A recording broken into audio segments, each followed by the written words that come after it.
तो दोस्तों, हम आ गए हैं फिर से एक न्यू कहानी को लेके, बहुत ही मज़ेदार दोस्तों।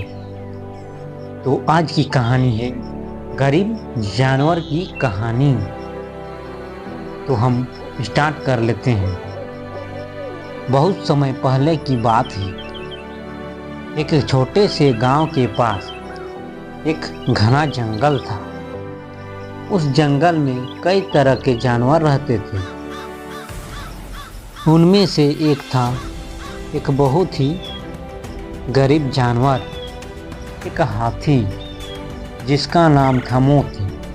मोती का रंग हल्का था और उसकी सूंड छोटी सी थी।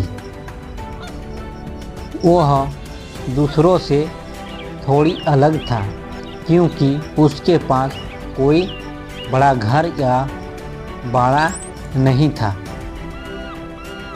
हाथी जंगल के किनारे रहते हुए अपनी दिन बिताता था। जंगल में हर कोई रहने वाले दूसरे जानवरों के पास सब कुछ था। शेर के पास जंगल का राजा होने की शान, तो बंदर के पास पेड़ों में उछलने का मजा। लेकिन मोती के पास कुछ भी खास नहीं था।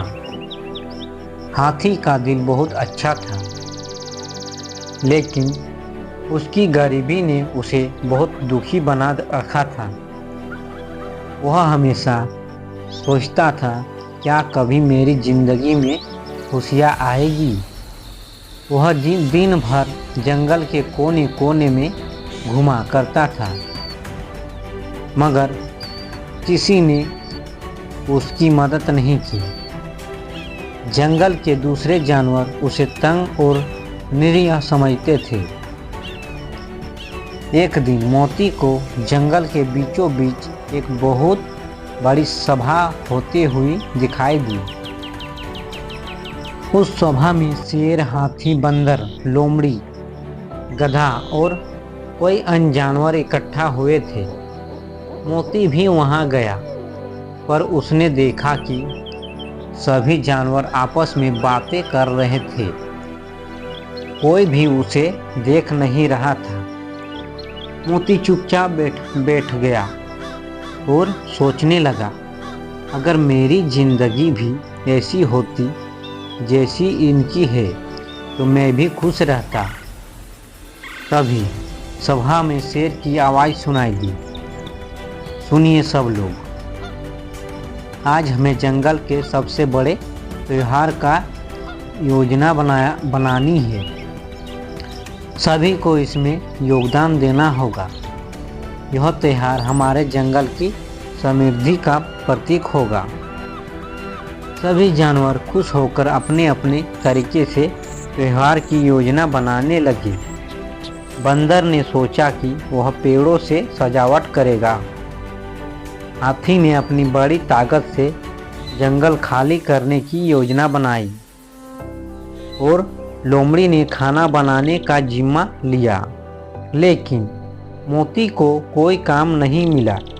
वह उदास होकर जंगल के एक कोने में बैठ गया। वह सोचने लगा, क्या मैं सच में इस जंगल का हिस्सा नहीं हूँ? क्या मेरे पास कुछ ऐसा नहीं है जो मैं इस सभी जानवरों के लिए कर सकूं? तभी उसकी सूंड में एक हल्का सा झटका हुआ। मोती ने देखा कि पास ही एक छोटी सी नदी थी, जहां पानी का स्तर बहुत बढ़ चुका था।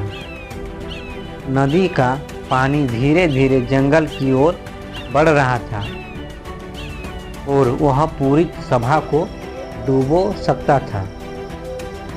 मोती को समझ में आ गया कि अगर अब पानी ने जंगल के घेर लिया तो कोई भी जानवर अपना काम पूरा नहीं कर पाएगा।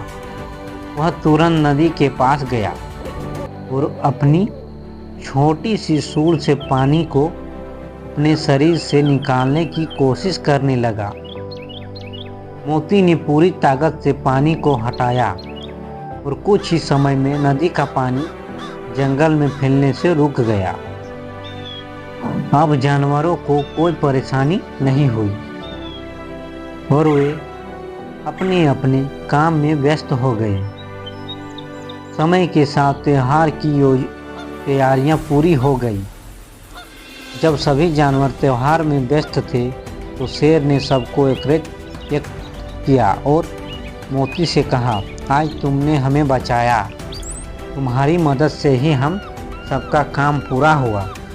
तुम न केवल हमारे जंगल के हिस्से हो बल्कि तुम हमारे असली नायक हो।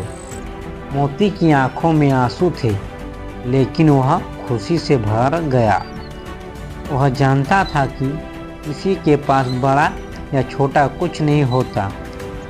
असली महत्व उस चीज़ का होता है जो तुम दूसरों के लिए करते हो।